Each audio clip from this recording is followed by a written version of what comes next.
Hey Feisties, it's Kelly, and I wanted to make sure you knew that this week, old Sara and I are bringing you a special daily show from the Women's Ironman World Championship in Nice.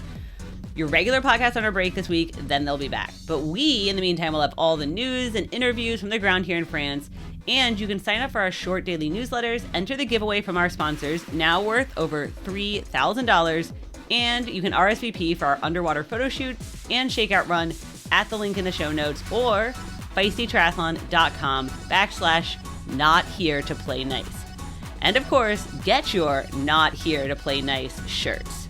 Because why are we here? We're here to swim, bike, run, race, but we are not here to play nice.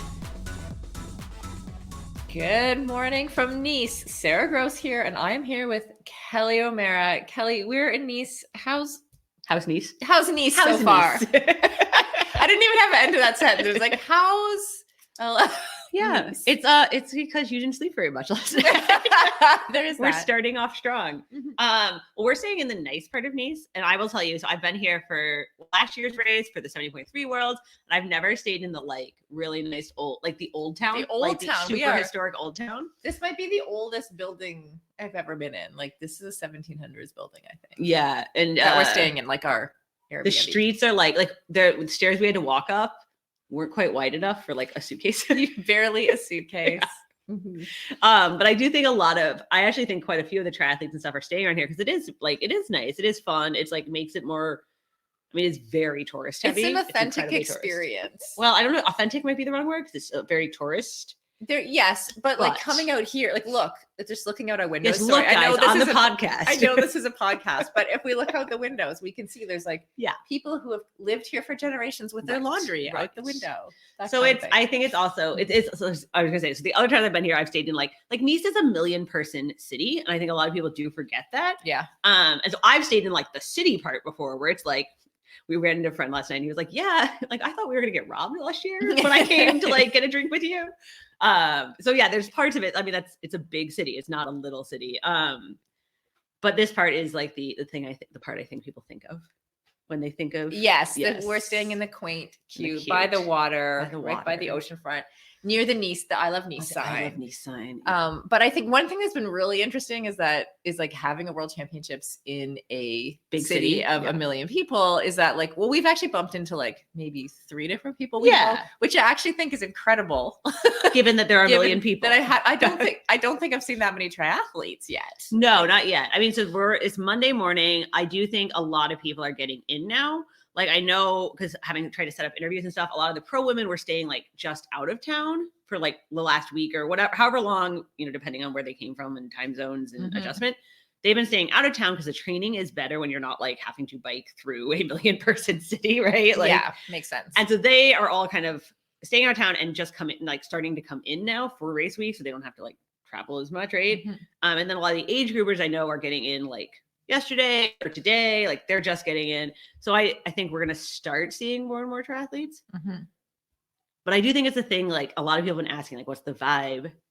And you just have to remember, like, compared to Kona or Roth, where we like triple the population. Yeah. That's not what's going to happen here. That's just not like, there is something nice about being able to like take over a small town, like in Kona. But there's obvious problems with that. Like, like a lot of people in Kona didn't like it. No, weird. It's funny that, but I have to say, actually, I have kind of loved being here for the last couple of days more than I expected to. Like the place is really cool. When we're going to talk about this, but there's like a rich history of triathlon here. It's like, it's got good, the place has good vibes. It's nice. It's nice. I will say it also is much cheaper than Kona because there are many accommodation options, many food right? You're not like, oh shit, the grocery store is out of food, right? Like that's true. So it does, and I do think there's something to that, right? Like there is something to making it easy for a huge number of triathletes live in Europe, right? Like this, that's why a lot of them aren't coming in till tomorrow because it's easier. So, I think there's that benefit too.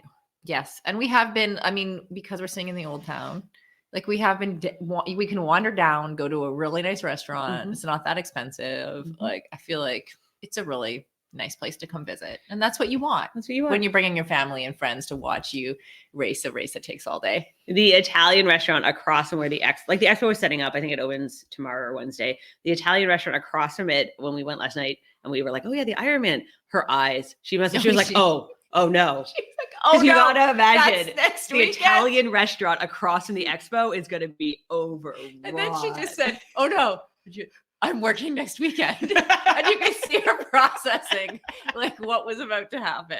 And I'm sure, triathletes the night before a race are super laid back, undemanding. That's right. Yeah. It's a very chill environment for an Italian restaurant employee. All right, but we're going to start, as we always do, with the history.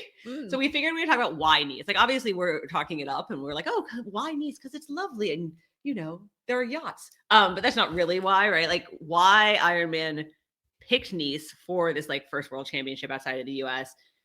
is because it has this long history. Like, there was a point in the 80s when triathlon was getting started where Kona and Nice were, like, equivalent huge races. Yes. And certain years where Nice was a more important race, where it was the long course world championships, and that's where you wanted to be, right? And also Nice more broadly has a very rich history in triathlon. I mean, there's like, so you know how like in the US, we also like triathlon started in San Diego. We've all heard those stories. And there is actually, and it may be because it doesn't translate well in English, and that's why that those stories haven't made it to the US, but there is a whole subset of French people who actually believe it was started here. Yes, because it sort of did. It's one of those, how like there's in history parallel inventions where like two people invent something at the same time. Well, and it's like, is it? Well, no, it's like, yes, there is. Yes, there is. I agree with you about history. I also think it's like, I think that the French, the what ended up being here was the ITU Congress eventually in the 90s when we were trying to get into the Olympics, right? So I think that triathlon definitively became organized with Nice and France as like a big part of that, because it was like, and the ITU had its home base here for a while until it moved to Spain, but and Canada's also involved. Oh, because the early ITU meetings happened like in someone's basement in Vancouver, with Les McDonald and that whole crew. But so I think there were like, so the San Diego piece was like happening when people were just like stringing together swim bikes and runs in different, or bike swim runs, or, whatever, on the beach, just random distances doing a thing. Right. And when they tried to get organized, France and Nice and the ITU movement became a really important part of like the growth of triathlon, how we got into the Olympics and how it became a huge sport. My point was, there is an argument out there that it's not like French people heard about this thing in San Diego and were like, hey, we want to do that. That they independently had come up with like, what if we string these sports together and try it? And those were happening parallel. So the Nice International Triathlon back in the 80s, when it was the mega race in the world, actually apparently it was supposed to be in Monaco, but it was when Princess Grace died, and so they moved it to Nice. But it literally had more viewers on CBS. It had more prize money. It had bigger names. It was the official world championship. Well, it wasn't until ITU became a thing. I'm talking like even early in the 80s. Okay. Yeah. Like when it was still kind of like, what is going to end up being the dominant thing? Yeah. And there was like, and all the pros boycotted Kona one year because they weren't offering prize money. And they all came to Nice instead. And then Ironman started offering prize money. And it's fast. Like a lot of people have been like, well, what happened? Like, what happened? Like, why? Like, why did it end up being Kona? Right. And why did it end up being Kona? I think there's like, I mean, some of it in the US is obviously Julie Moss, right? Like that is a pivotal, like you can mark that as a pivotal moment.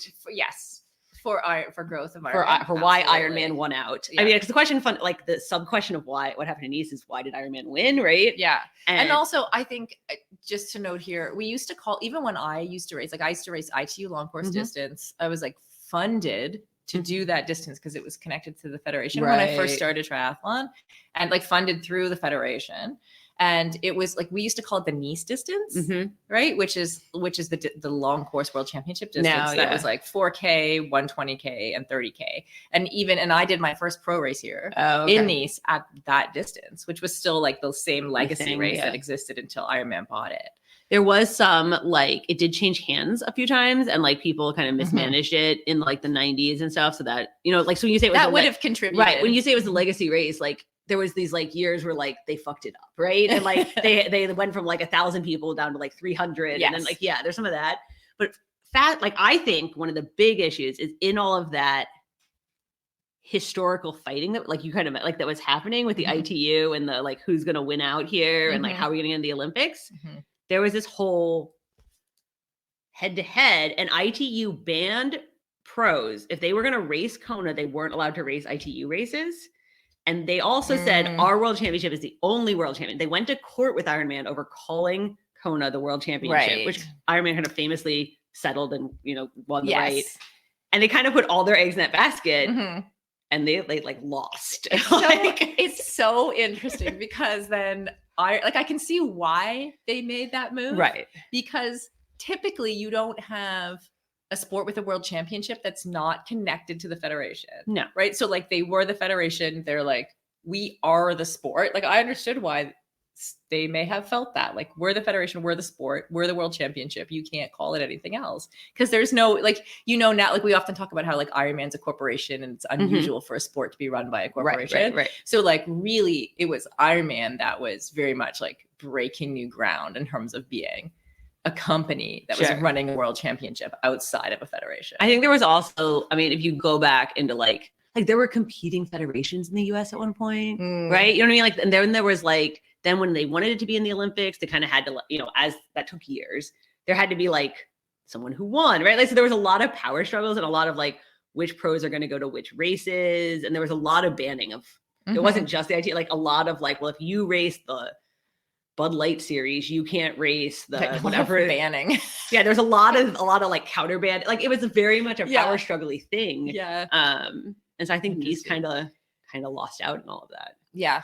It seems like it. The other thing that I always find interesting is how Nice played such a central role in like getting gender equality and equal prize money in our sport, and how at that first, like in 1989, at that first ITU Congress, the Aaron Baker and Mark Allen, like all of the pros, all the names you've heard of, charged into their meeting and was like, we want equal prize money. And this is also, I read this again, like to refresh my memory this morning, because I was like, at the time I just took it as like, oh, of course. Sure. But like the French government was paying the prize money, which is like, this is what I mean by like, there was some changing of like who was in charge. Yeah. And it got like kind of weird. Yeah. Like the French government was paying the prize money, and the early ITU, like Lorian Barnett and and that whole crew, Les McDonald, were like willing to pay out of pocket to equalize the prize money.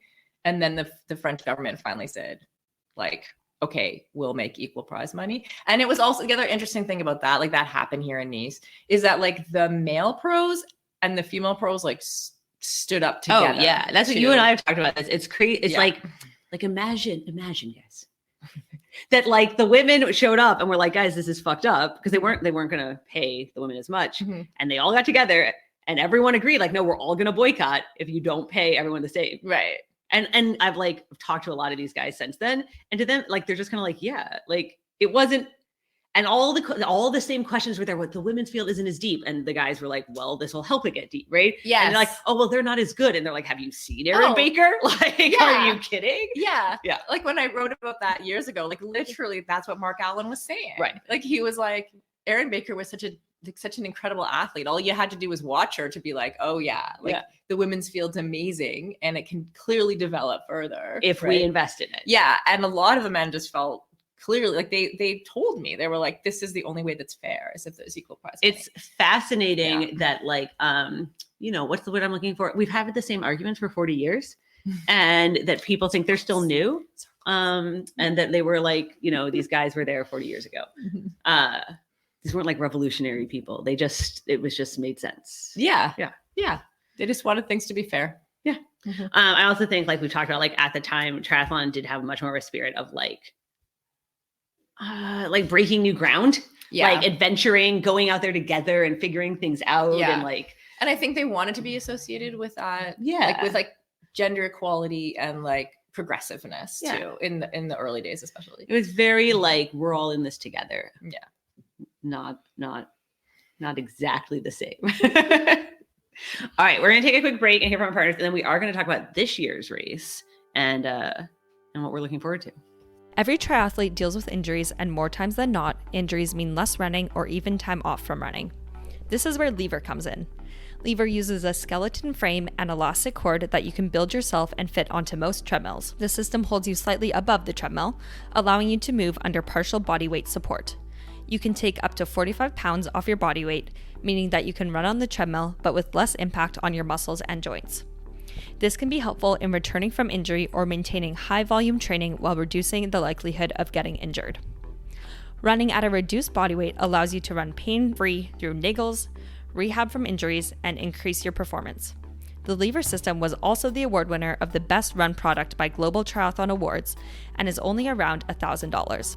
Learn more about the Lever system at levermovement.com and use the clickable link in our show notes for 20% off a Lever system. Don't forget to use that clickable link in our show notes and get 20% off a Lever system. Triathletes everywhere trust Precision Fuel and Hydration to help them nail their race nutrition, including top athletes racing in Nice like Fenella Langridge, Danielle Lewis, and Jocelyn McCauley. Precision is also the official hydration partner of the 2024 VinFast Ironman World Championship in Nice. You can use their free fuel and hydration planner to get a personalized strategy for your next big race, including advice on how much carbohydrate, sodium, and fluid you need to perform at your best. They have a range of gels, chews, and drinks that make it really easy to hit your numbers. Plus, you can book in for a free video consultation to discuss your race nutrition plan and get your questions answered by a member of their friendly and experienced athlete support crew. Feisty podcast listeners can get 15% off their first order of fuel and electrolytes with Precision Fuel and Hydration. Simply use the code FTP15 when checking out at pfnh.com. That's the code FTP15 when checking out at pfnh.com for 15% off.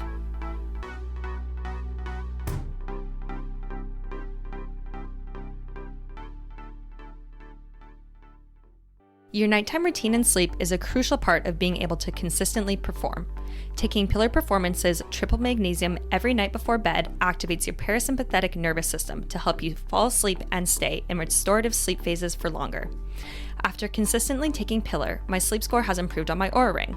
But don't just take it from me. Top athletes racing in Nice, like Chelsea Sodaro, also trust Pillar. Pillar's mission is to get athletes to the start line in the best condition, over and over again. It's now easier than ever to try Pillar's triple magnesium with the launch of their travel packs. These come with just over 2 weeks worth of good sleep, recovery, and performance, and it's the easiest way to test the product if you've not tried it before. If you're already using the product and need to stay on top of your micros when traveling between events, then this product is ideal for you. To give the new travel packs a try, use code FEISTYNICE for 15% off at pillarperformance.shop or thefeed.com for North American listeners. That's Feisty Nice for 15% off at pillarperformance.shop or thefeed.com.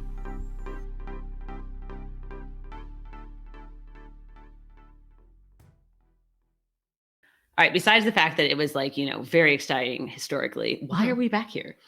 Tell us, Sarah. Why are we having the Women's World Championship in Nice? Is that what you're asking? Yes. Where to begin? I know it's funny. Well, we were laughing that it's been such a big year in women's sports and last 2 years that is yes, the same argument's been happening for 40 years. But in some ways you think back to a year ago and you're it feels like people have forgotten how we ended up with the split world championships, right? Why a women's only race is important, how this happened. So if we go way back to 10 years ago, when some women in triathlon started to think, okay, why don't we have equal slots at the Ironman World Championship, right? And we're told, no, you can't have equal slots. And it was felt I know that Andrew Messick in the leadership at the time felt it was a zero-sum game kind of. And so therefore, if they give more slots to the women, they have to take it away from the men. So this question about how to create more opportunities for women in triathlon, which they did care about, just not enough to make equal slots in Kona, just became the question over years and years and years. Right. And so stop me if I'm going ahead too quickly. But just jump ahead. Just jump ahead to in 2022, post-COVID, we ended up with this split 2-day World Championship where the women had their own day and their own race, and the men had their own race 2 days later. which was fun. Which was great, Very honestly. fun, yeah. And like, I think then we also saw the difference it made to media, to having a woman at the front of the race, to like all of the things, to not being caught up in the men's race, not having unfair drafting advantages, disproportionately. It changed the race, it changed the coverage, it changed everything. Not everything, but it was like hard to argue that all the things we've been arguing for a long time were not true, because you could see that they were. Yes. Yes. And so then Kona, for whom a lot of, like we talked about earlier, like basically triathletes from around the world like descend on this like it was fishing town, and it's too much for the people of Kona, and they felt like they might even lose the Ironmans, right? Felt that they might even lose the ability to host the race at all, right? So then what's the solution to that? They go back to a 1 day, but if you go back to a single day event, then how do you put the women back in the box? You don't, like you can't do that, right? Like the world has moved on. I think it's a fascinating thing because we moved. So they like everyone came, like everyone, and I, like you and I at the time came up with like we're throwing all the what if they did one weekend and the other weekend? What if they did one in the spring and one in the fall? Yeah. What if we, like, everyone came up with every possible thing. Everybody, and I can guarantee you, because I've talked to them, Ironman thought through all those possibilities. Yes. They were not possible. Like, it was not an option. So the only option at the time, if you wanted to keep anything in Kona, which most triathletes are not ready to let go of Kona, like if you wanted to keep anything in Kona and you wanted to have a race for women and a race for men, they had to be separate, right? They had to be in different spots. And so that's like where we are now. And I think, like, I honestly loved the solution of Nice in a way, for the reasons that we talked about earlier in the podcast with the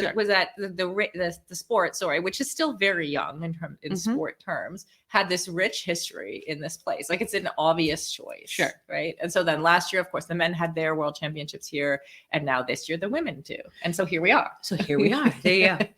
I do hear, like, it is fun, whatever, we'll get to this later, but you do hear a lot of people coming back into, well, why? What if and they go back to all the same options that we talked about a year ago. Right.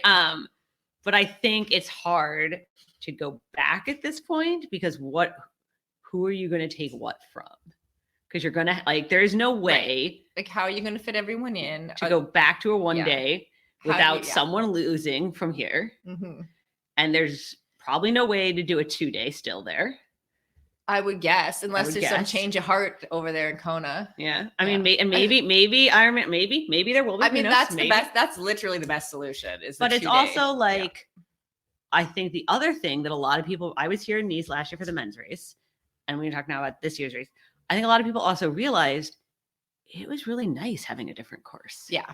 And it was really nice, like, having a different, like, dynamic, having like a different location, like a place that, again, like a huge triathlon population can get to easily and cheaply. Like, I'm the only person in the world that, like, getting to Kona is cheaper. Right. Because it's like one direct because you flight. live in California. Yeah.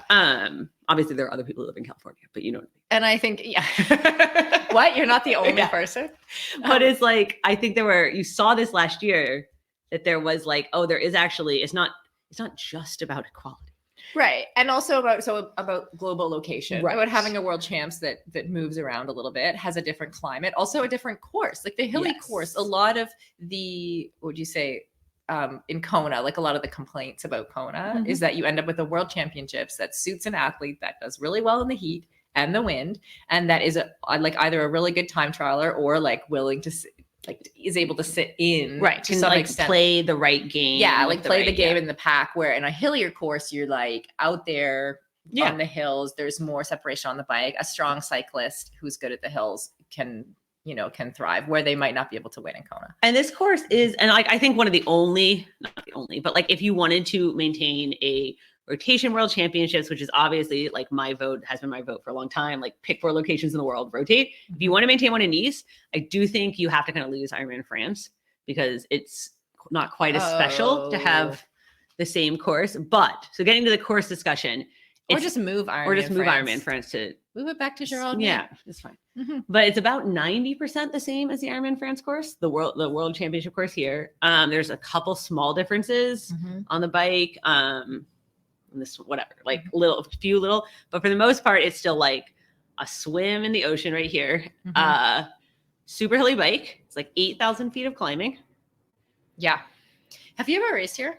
I have not raced here. I have no, I'm not. I've been here a bunch and I've ridden a bunch, and riding it is hard enough. Yeah, like, seriously. Yeah. Like I think I told you earlier, like I did my first pro race here when it was the long course race, and there was 16 switchbacks in 5K, like on the way on the way down.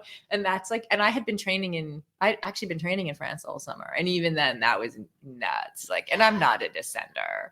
Like it's a whole different kind of challenge. It's going to be interesting. And like, we're going to talk, like, we're going to definitely do a preview, probably Friday or Saturday, right before the race, like more of an in-depth review, but obviously the bike is going to be the factor here. Like, and not like the climbing, but also the descending, because that descent is pretty nutty.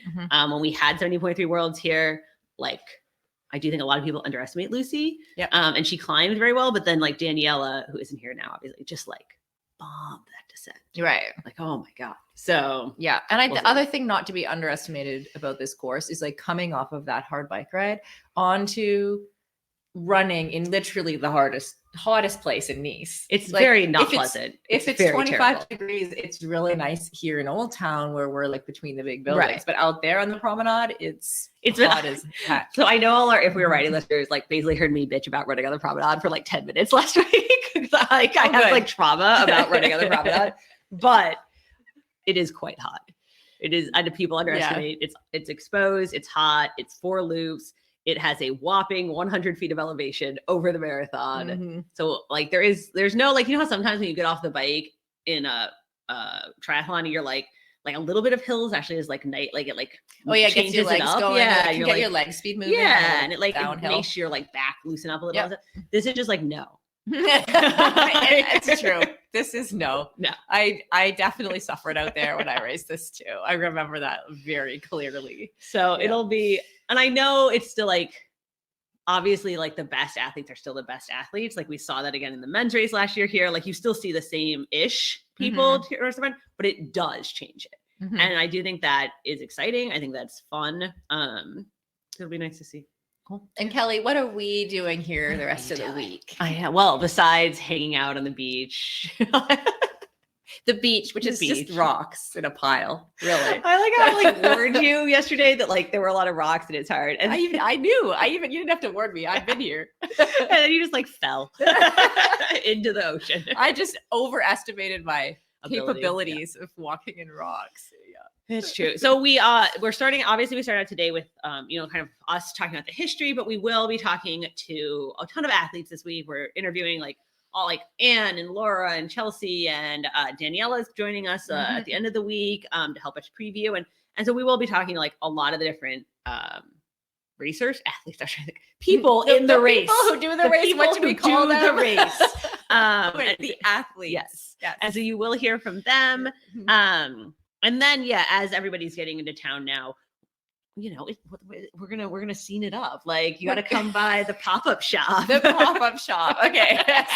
So we do have an amazing like beachfront Airbnb that we're moving into tomorrow. She's pointing in the direction. I'm pointing, everybody, for you to know. But for those who are coming to Nice on the ground, we have a whole bunch of our not here to play nice shirts. I love how people are like responding to this. Because when the race was first in Nice, like when we knew it was going to be here, a year and a half ago or even 2 years ago, we immediately were like, oh, we need to make shirts to say not here to play nice. Like that was one of our very first ideas. Because there has been, I will tell you, kind of behind the scenes and a lot of talk and a lot of like, are the women like, are they good enough for this course? Right. There was even some of us had to be like, no, you cannot make the course shorter and easier. Or not shorter, easier. There was like, some of us had to be like, no, you cannot make the course easier. You have to keep it. I think it's not, there's maybe some like, can the women do it? But there's also just like a more subtle version of that, which is like, are there enough women who feel comfortable and confident? So there's been a lot of this? Like, we have to grow their confidence. Yeah. And I gotta say, I do not need more confidence. It's not a problem. But I think that was sort of that's where we kind of like, we're going in the direction of like, we're not here to just like finish and like hang out and beach it up. I for one, I have full confidence in all of the women who have qualified to be here by having a good Ironman race, qualifying for World 100%. Championships. And if you have to go a little bit slow in a descent because you've never ridden that's fine in a European switchback situation before, that's totally cool. Like, just go a little bit slower. It's fine. It's absolutely. Yeah. So that was so we will be on our pop-up. It is on the beachfront. If you are here, kind of between where the swim start is and the I Love Nice sign, you'll look for the big Feisty banner. We also have obviously a Google pin in our schedule, when our link is like in the show notes. We'll also be doing our shakeout run and our underwater photo shoot. I know underwater photos are like more of a thing in Kona, but we're gonna like make them a thing here. Yeah. Why not? There's water. We can